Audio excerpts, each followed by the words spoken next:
Fala galera, dando sequência ao vídeo da prévia das oitavas da Euro. No primeiro eu falei sobre os 4 primeiros jogos seguindo a lógica do calendário mesmo, da agenda desses duelos das oitavas. Então agora é a hora da gente falar da segunda parte, a segunda metade dos outros 4 jogos restantes. Falando de Croácia e Espanha, a gente chega num outro duelo bastante interessante. A Espanha tem sido uma seleção que desperta, acho que reações meio 880 nessa Euro. Isso passa muito pela repercussão natural de resultados, principalmente. Não acho nem que as atuações da Espanha tenham variado tanto assim, por mais que tenha sido uma Espanha que tropeçou e que depois goleou, acho que as atuações estão bem mais próximas do que parecem, e passa muito por um certo bloqueio psicológico também. A Espanha inicia muito bem as partidas, e se o gol não sai, ela começa a se complicar, e ela começa a se abalar, e psicologicamente isso vira um obstáculo que gera problemas, e aí passa a ser um time mais vulnerável para permitir chances nos contra-ataques aos adversários também. A Espanha tem sido um time que inicia mordendo muito bem, pressionando. O comportamento na pressão pós-perda da posse de bola é fantástico no início dos jogos. A Espanha troca passes, toma conta do campo de ataque, mas não deixa o adversário sair. E isso vai ser muito interessante, especialmente se a gente pensar nos meio-campistas que a Croácia tem. Brozovic, Kovacic e Modric são ótimos passadores. Como a Espanha vai se comportar? Vai conseguir evitar passes? Quando a gente olha para o PPDA mais uma vez, o time que menos permitiu passes por ação defensiva foi a Espanha na fase de grupos. Então aí já está um tópico interessante. Mais ainda, se a gente olha para o expected goals, para o número de chances cedidas, se a gente olhar para o início do jogo, a Espanha basicamente não deixa o adversário jogar nos primeiros 30 minutos. Então aí estão os gols esperados, os expected goals, separados por trecho de 15 minutos. Olha na primeira fase como a Espanha não cedeu nada nos primeiros 15 minutos e, na verdade, nos primeiros 30 minutos, né? Impressionante. A partir dos 30 minutos, aí já bate esse baque psicológico também. Às vezes a Espanha já criou e já jogou bem e já produziu chances, mas não converteu e passa a sofrer. E aí passa a ser um jogo que começa a sair um pouco do controle, que começa a ceder mais chances aos adversários. Aí tá uma característica bastante interessante da gente observar como vai ser a sequência do jogo. Se a gente pensar na Croácia, é fundamental o papel do Modric. Modric já brilhou na fase de grupos, é a grande referência do time, fez grande temporada no Real Madrid também. Contra a Inglaterra começa a pressionando muito bem, e é o recuo do Modric que tira uma opção numa faixa mais avançada do campo, mas que dá uma opção mais recuada para a Croácia somar passes e conseguir superar minimamente a pressão que a equipe da Inglaterra fazia naquela estreia. Então, nesse mapa, que foi o mapa final do posicionamento da Croácia contra a Inglaterra na estreia, a gente já vê o Modric mais próximo do Brozovic. O Modric é o 10 nesse mapa. E vai ser importante também o papel do camisa 4 ali, porque a gente tá falando do Perisic sendo a válvula de escape, e a gente sabe que a tendência aí é um controle da posse de bola da Espanha. Agora, até que ponto a Espanha vai controlar as ações sem ceder chances? Até que ponto a Espanha vai aproveitar as chances que cria? Aí já vai para um lado muito mais difícil de prever. E o Perisic, como o cara mais veloz da saída da defesa para o ataque, vira uma natural válvula de escape para os contra-ataques da equipe da Croácia. Pensando do ponto de vista de posicionamento, a gente viu diferentes funcionamentos da Espanha nessa fase de grupos, mas sempre partindo do mesmo desenho. Então é um 4-3-3 que a gente já viu diferentes zagueiros, né? O Eric Garcia entrou na última partida para ser o zagueiro pela direita. Nos jogos anteriores a gente viu uma dupla com 2 zagueiros canhotos, né? Jogando com o Laporte e com o Pau Torres, 2 zagueiros de boa saída de bola, mas que jogam com a perna esquerda. Pelos lados, o lado esquerdo tendo Pedri e Jordi Alba como um lado forte. Na última rodada já foi o Gerard Moreno quem atuou aberto como ponta por ali. Do outro lado, a gente viu o Marcos Llorente ser titular, atacando e funcionando com o Koke iniciando a saída de bola por ali, virando um volante passador por ali. Na última rodada, a gente já viu alternativas um pouco diferentes, né? Porque as características dos homens de frente, por exemplo, a Espanha teve o Dani Olmo como titular, depois teve o Gerard Moreno como titular, pensando na ponta esquerda, por exemplo, na ponta direita teve o Sarabia que foi decisivo e foi importante na partida contra a Eslováquia. Então, quando a gente olha o que teve de diferente a partida contra a Eslováquia, além da goleada, além do gol ter saído e do desafogo ter vindo muito daquele erro do Dubravka, tem a questão dos laterais terem jogado um pouco mais recuados, mais baixos na construção, então foi um pouco diferente a altura do campo, né, com as Aspilicueta na direita e o Jordi Alba ficando um pouco mais na esquerda, e os pontas mais espetados, Gerard Moreno na esquerda e Pablo Sarabia na direita, o Pablo Sarabia podendo ser esse cara para ser acionado por um cruzamento para a área, que vai ter a chegada do Gerard Moreno, além da presença do Morata e o Koke e Pedri sendo fundamentais, mas nesse jogo especificamente a volta do Busquets foi extremamente importante e foi um jogador que deu um equilíbrio maior no momento com bola de distribuição. França e Suíça é outro duelo bastante importante, bastante interessante, até porque a França desperta sensações um pouco diferentes até agora também. É um time de uma enorme capacidade técnica individual, capacidade para desequilibrar jogos, mas não necessariamente o time que se impõe, que convence, ou o time de maior intensidade, aliás, muito pelo contrário. E aí tá um ponto interessante para a gente começar a abordar aqui. A França só fica atrás da Hungria quando a gente fala em passes permitidos por ação defensiva. De novo, aquela métrica, aquele índice que tenta determinar, tenta indicar uma intensidade. A França não é um time que pressiona, a França não é um time que morde, isso é curioso porque é um time que tem um Kanté no centro do campo, mas não é um time que vai subir para pressionar. Muito pelo contrário, é um time que na maior parte do tempo até tenta esperar. E espera sabendo que uma recuperação de bola, e se o adversário estiver confortável com a bola, ele pode se expor um pouco mais e uma recuperação pode ter peças importantes se conectando. Pogba lançando, conduzindo, chutando, Mbappé rompendo linha de defesa, Benzema e Griezmann se aproximando e construindo jogadas. Então, em termos de qualidade e capacidade técnica, a França talvez seja um time imbatível do meio para frente nessa Euro. Mas, do ponto de vista de intensidade, não é o time que vai ser avassalador pressionando. Pode até ser avassalador contra-atacando. Isso vai depender muito do cenário. E aí tá uma curiosidade, porque embora muita gente ainda olhe para a Suíça como uma seleção defensiva, ela não é. Ela é uma seleção que gosta de ter a bola e gosta de trabalhar desde a defesa. E tem zagueiros passadores conhecidos de Bundesliga, por exemplo. E, acima de tudo, tem no seu centro do campo um jogador que é muito importante dentro do contexto da seleção, que é o Xhaka.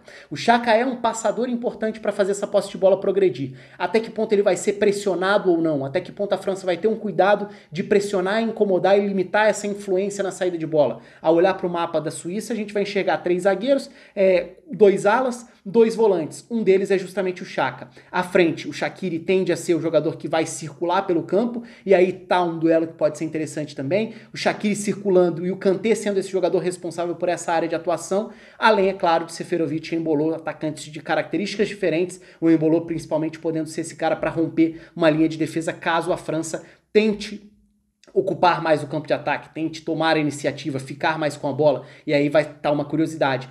Embora seja natural o favoritismo da França, será que vai ser da França essa iniciativa de controlar a posse de bola? E um outro aspecto interessante é olhar para o mapa médio de posicionamento da França, porque a gente vai ver quem mais adiantado. O Mbappé. É verdade que a gente viu diferentes jogadores, diferentes composições, né? A gente viu diferentes laterais atuando, o Koundé, por exemplo, entrando na vaga do Pavard na direita, na esquerda Lucas Hernandes, também o Din jogando, depois desfalques nessa faixa, no centro do campo Tolisso e Rabiot se alternando, que mexe no posicionamento do próprio Pogba, mas de uma maneira geral o Mbappé é a peça mais avançada porque é o jogador que vai atacar em profundidade, é a expectativa de uma bola enfiada para velocidade que é quase imparável. Então o Benzema tende a recuar, circular próximo do Griezmann, são 2 organizadores dessa seleção e que geralmente esses caras vão tentar buscar a infiltração do Mbappé. Inglaterra e Alemanha, naturalmente, outro grande duelo dessas oitavas, um dos mais esperados pelo histórico, pela importância, pelo peso das seleções também, e até pela irregularidade, pela incerteza do que essas seleções são capazes de apresentar no atual momento.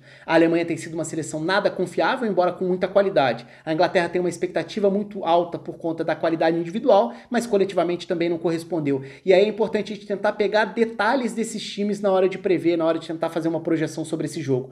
Começando por um detalhe muito interessante que tem sido para mim o ponto alto da Inglaterra na Euro até aqui. O início dos jogos no comportamento sem a bola, na pressão.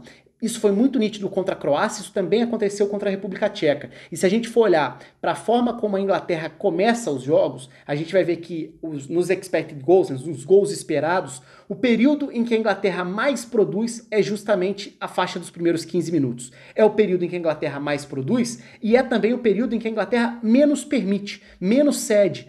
Até porque o ritmo tem sido muito alto, esse ritmo no momento de pressionar o adversário, tanto que não se compara, não tem nenhum outro recorte de 15 minutos que se aproxime do que foi até agora na fase de grupos esse comportamento da Inglaterra nos 15 minutos iniciais. E isso evidentemente passa por alguns detalhes táticos, por alguns comportamentos a partir dessa pressão. Tem um especificamente que eu tenho bastante curiosidade para observar, que vai ser qual vai ser... Primeiro, o comportamento tático, a estrutura tática da Inglaterra. E aí a gente pode pegar, por exemplo, Com o Saka jogando como meia aberto pela direita na partida contra a República Tcheca, a Inglaterra teve uma variação que foi uma aproximação de um ataque com 3 zagueiros. Se a gente pensar no Kyle Walker ficando mais próximo dos outros 2 zagueiros e o Luke Shaw se projetando. Então, pelo lado esquerdo, partia de fora para dentro o Grealish, liberando o corredor para o Luke Shaw. E isso fazia com que a Inglaterra se comportasse no momento com bola, tanto que se a gente olha o posicionamento médio das ações da seleção da Inglaterra diante da República Tcheca, a gente vai enxergar o Luke Shaw na altura do Saka. O Saka na direita, o Shaw na esquerda. É basicamente um 3-4-3, que tem Grealish, Sterling e o Harry Kane no comando do ataque. E por que isso é interessante de pensar? Se a gente for lembrar da importância da Alemanha atacando e usando os alas, em especial o estrago que o Gosens fez diante de Portugal nessa fase de grupos. Como que a Inglaterra vai se defender contra isso? Vai ser se fechando praticamente com uma linha com 5? O Saka tem condições de ser titular? É importante a gente lembrar que a Inglaterra tem Mason Mount e Phil Foden, em condições diferentes, né? O Mason Mount ficou fora por conta de quarentena mesmo. E no Phil Foden, que ficou fora desse jogo contra a República Tcheca, tende a voltar porque é individualmente um dos jogadores mais capazes de desequilibrar. Qual vai ser o desenho escolhido pelo Southgate, que tem tido algumas decisões bastante questionáveis até aqui, em especial, por exemplo, com a pouca utilização do Jadon Sancho. Aí está um dos pontos importantes. Quando a gente fala sobre a Alemanha, a gente naturalmente vai falar sobre um time que constrói usando muito o lado direito. Embora seja um 3-4-3, um 3-4-2-1, quando a gente fala na estrutura tática, a gente vê que o comportamento médio da Alemanha ao longo dessa fase de grupos quase dá a entender que é uma linha com 4, porque na esquerda o Gosens está ali. Não tem nenhum ponto à frente dele. E ele é o jogador dessa chegada. À direita, o Ginter, que é o zagueiro pela direita, se comporta quase como um lateral, porque ele se projeta um pouco mais para buscar o Kimmich e ao lado da aproximação. Então a Alemanha concentra suas ações pelo lado direito, usando o Ginter mais alto, mais avançado por ali, para buscar o Kimmich, e esse é o lado da aproximação, muitas vezes para acelerar e definir pelo outro lado. Tanto que se a gente olha para o mapa da distribuição dos ataques da Alemanha, a gente vai ver uma concentração maior dos ataques pelo lado direito, o que também é curioso se a gente lembrar que a Alemanha acabou com Portugal definindo pela esquerda. Mas aí está uma diferença. Aproximar pela direita significa o maior número de ações concentradas por esse lado. Definir pela esquerda pode ser uma chegada, uma definição. Menos toques, ataques mais rápidos apenas para concluir jogadas. Então, olhando para a Alemanha, por exemplo, diante da Hungria, a gente vê justamente o Ginter, camisa 4, bem mais alto e próximo do Kimmich, que é o ala, mas ganha essa liberdade para centralizar e virar um armador a mais. Assim como é importante também, evidentemente, o papel do Toni Kroos, como um meio-campista à esquerda que pode ter a capacidade, pode tomar conta dessa faixa do campo. E aí está o aspecto que eu comecei falando, que é uma outra curiosidade que eu tenho. Toni Kroos, como um jogador importante e influente que é no momento da posse de bola, vai ser pressionado diretamente pelo Calvin Phillips, que é a maior máquina de pressionar na seleção da Inglaterra. É um jogador que tem essa capacidade de ocupação de espaço e que a gente viu contra a Croácia.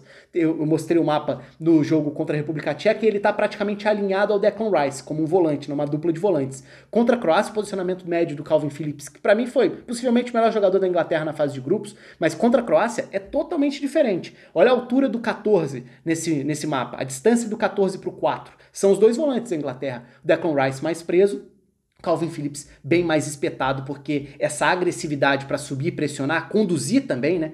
Foi importante, inclusive na origem do gol, acaba sendo um ponto importante para a gente observar nesse duelo, porque pode ser um embate direto da tentativa de um controle de posse de bola da Alemanha, que em vários momentos esbarra com essa dificuldade. Qual é a grande deficiência da Alemanha? A Alemanha precisa geralmente de muitos toques e tenta tomar conta do controle da posse de bola para elaborar no campo de ataque. E isso significa um time que em alguns momentos, quando é desarmado e não consegue reagir rapidamente a essa perda da posse de bola, sofre nas transições defensivas e sofre diante de contra-ataques adversários. Então a capacidade da Inglaterra para pressionar, tirar o conforto e contra-atacar vai ser fundamental para poder competir diante de uma Alemanha que tem problemas, embora tenha muitas virtudes também. Por fim, o duelo entre Suécia e Ucrânia, o último dos jogos das oitavas, que é um jogo curioso também do ponto de vista estratégico, até pelo que vai ser. Quem vai tomar a iniciativa? Eu imagino que é a Ucrânia, até porque a Suécia tem um modelo muito bem definido. A Suécia é a menor média de posse de bola da Euro, o que não é nenhuma surpresa também, porque é uma característica que já vem de algum tempo, que deu certo inclusive na própria Copa do Mundo com um bom desempenho dentro do que se propõe a fazer. E se a gente for olhar Até para a forma da Suécia se expor, é muito interessante como a Suécia opta por esperar no primeiro momento. A Suécia não vai se preocupar em se lançar o ataque. E não vai se preocupar se não criar chances também. Então se a gente olha para a distribuição por períodos, por recortes de 15 minutos da Suécia ao longo do torneio, a gente vai ver como a Suécia tende a criar mais a partir do segundo tempo. No primeiro tempo não faz muita questão e não cria praticamente nada, tem um gol, é verdade, no primeiro tempo ao longo da fase de grupos, mas no segundo tempo estão concentradas as principais chances da Suécia, porque aí sim é quando ou o adversário começa a ficar mais vulnerável aos contra-ataques, ou a Suécia precisa se lançar um pouco mais à frente. Então esse é um aspecto interessante. A Suécia vai marcar no seu próprio campo, a Suécia vai jogar com duas linhas com 4, num 4-4-2, num bloco bem mais baixo. E se a gente olha para onde vieram as recuperações de bola da Suécia em jogos, por exemplo, contra a Espanha e contra a Polônia, a gente vai ver que é uma concentração muito grande, não só no campo de defesa, mas às vezes no próprio terço defensivo e até dentro da própria área. A Suécia é uma seleção que tende a privilegiar a marcação na própria área, a proteção da própria área. Então é uma seleção que se fecha e não tem o menor problema com isso. Até roubou algumas bolas no campo de ataque, principalmente diante da Polônia ali, mas não é o mais comum. É claro que isso vai depender também de algumas das escolhas da Suécia. A Suécia pode ter Forsberg e Kulusevski, são jogadores que acrescentam mais tecnicamente a essas saídas, mas a estratégia coletiva tende a ser a mesma, porque é um padrão da forma dessa Suécia jogar, esperando, cedendo a posse de bola ao adversário e protegendo a própria área. Então se a gente pensar nas saída de bola, por exemplo, diante da Espanha, o jogo da Suécia foi esse aí. Se a gente olhar para o posicionamento médio, a gente vê que o time está basicamente posicionado no campo de defesa. Até tem uma saída um pouco maior do Lustig no posicionamento médio, que é o lateral direito por ali, mas olha como um passe frequente já é a saída longa. Essa saída longa que vem do próprio goleiro. Então a bola longa do Olsen que vai procurar um dos atacantes, pode ser o Marcus Berg, pode ser o Isaac, que fez bons jogos dentro dessa fase de grupos, deixou uma boa impressão, fez uma boa partida principalmente contra a Espanha também. Então assim...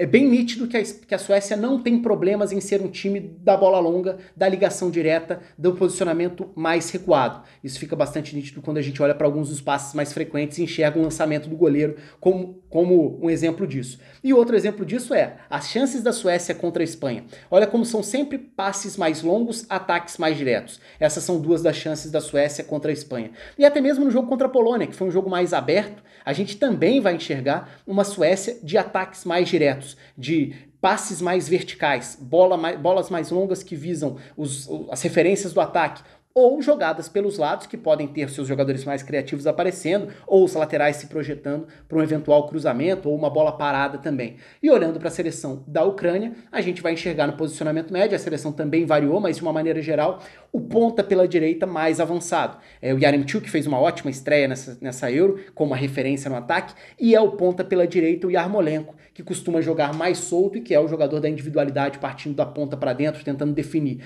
Enquanto do outro lado, já o Malinovski tende a ser um articulador um pouco maior e tende a trabalhar mais próximo dos meio-campistas. E aí pode ser o Zinchenko, pode ser o Chaparenko, vai depender da escalação, mas de uma maneira geral, esse duelo da Ucrânia contra a Suécia tende a ser um desafio maior para a capacidade de criação do time do Shevchenko. Vai ser uma Ucrânia capaz de ter a posse da bola e criar a partir disso, porque se não for, a Suécia não vai ter nenhum problema em ficar ali atrás esperando e forçando bola longa. Então é um jogo que tende a exigir maior capacidade de criação, de construção por parte da Ucrânia, que eu imagino que tenda a ser o time da iniciativa dentro desse duelo. Enfim, é isso. Claro que ficou um vídeo enorme, não dava para ser diferente, são 8 jogos com a gente abordando alguns dos tópicos principais nessa expectativa por esses confrontos. Conta aí nos comentários de vocês, deixem aí embaixo aspectos que sejam importantes para vocês, pensando aí, projetando cada um dos jogos. Vai ter mais vídeo nesses próximos dias e semanas, certamente, porque a parte mais importante da Euro tá só começando. Um abraço para todo mundo e até a próxima.